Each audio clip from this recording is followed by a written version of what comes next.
Good morning বন্ধুরা। আজকে বুদ্ধ পূর্ণিমা উপলক্ষে আমার জায়দের ঘরে একটু লক্ষ্মী পুজো আছে, লক্ষ্মী পুজো করবে, সেই জন্য জায়দের ঘরে এখন যাব। একটু চান টান করে এই যে কাপড় পরে রেডি হয়ে নিয়েছি, পুজো হচ্ছে। তো চলো যাই, কেমন পুজো হচ্ছে তোমাদের দেখাবো। আর আমাদের সবারই ভোগ খাবার নিমন্ত্রণ। তো এখন দিদিদের ঘরে যাই, দেখি কি হেল্প করতে হবে। তো চলো যাওয়া যাক, চলো জায়দের ঘরে যাই।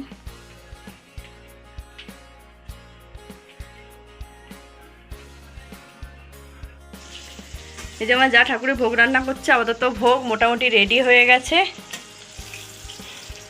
পুজো সকালে এক দফা দাদা করে দিয়ে গেছে, এখন আবার ভোগের পুজো হবে। অনেক কিছু ভাজাভুজি হয়েছে।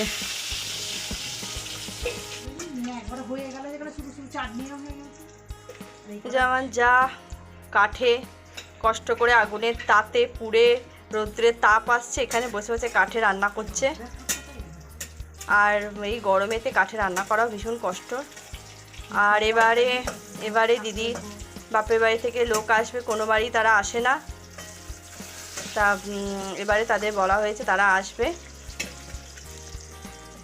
তো করলা ভাজা, পটল ভাজা, বেগুন ভাজা, নারকোল ভাজা, আলু ভাজা, আর ওখানে কুমড়ি হবে, তো খিচুড়ি, পোলাও, চাটনি, আলুর দম, পায়েস, তাই তো অনেক কিছু হয়েছে। সব জামা যা একা হাতে করেছে সকালবেলা উঠে। এই যে ঠাকুর পুজো, লক্ষ্মী পাতা হয়ে গেছে, ফল দিয়ে পুজো হয়ে গেছে সকালে। দাদা অনেক সকালবেলা করে নিয়েছে, তখন আমি আসতেও পারিনি।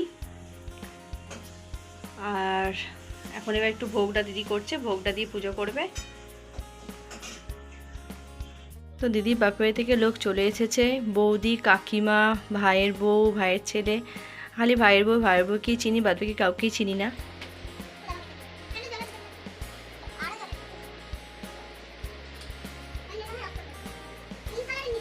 তো দিদি বাপের লোককে দেখে আমারও খুব ভালো লাগলো। সবাই মিলে একটুখানি আনন্দ করা হলো, গল্প করা হলো।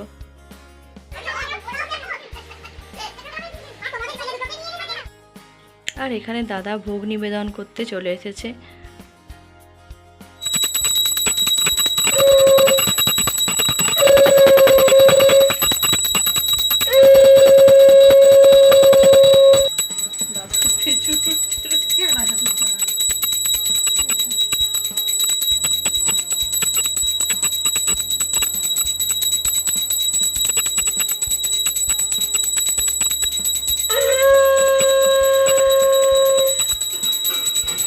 আমি একটু কুমড়ি ভাজছি, এই যে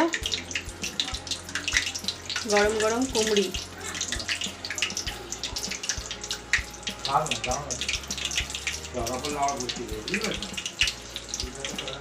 সব খেতে বসবে, তাই গরম গরম একটু ভেজে নিচ্ছি।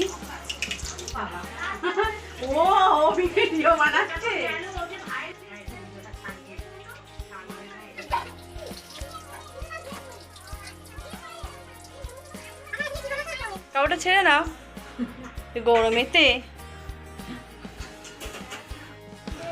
সন্দেশ খাও তুমি? এই যে আমি সন্দেশ খেতে। সোনা খুব শরীরটা খারাপ করেছে। রসগোল্লা? এই রসগোল্লা তো তুই খাস। আমি পারবো আগাবে। এবার খাবি? যা মাটি নিয়ে আয়। তারপর থেকে ছবি তুলে নিয়ে টুক করে যদি খাবে কি নেবে কি না। একটু বেগুন, আলু। অনেক কিছু রান্না হয়েছে আজকে।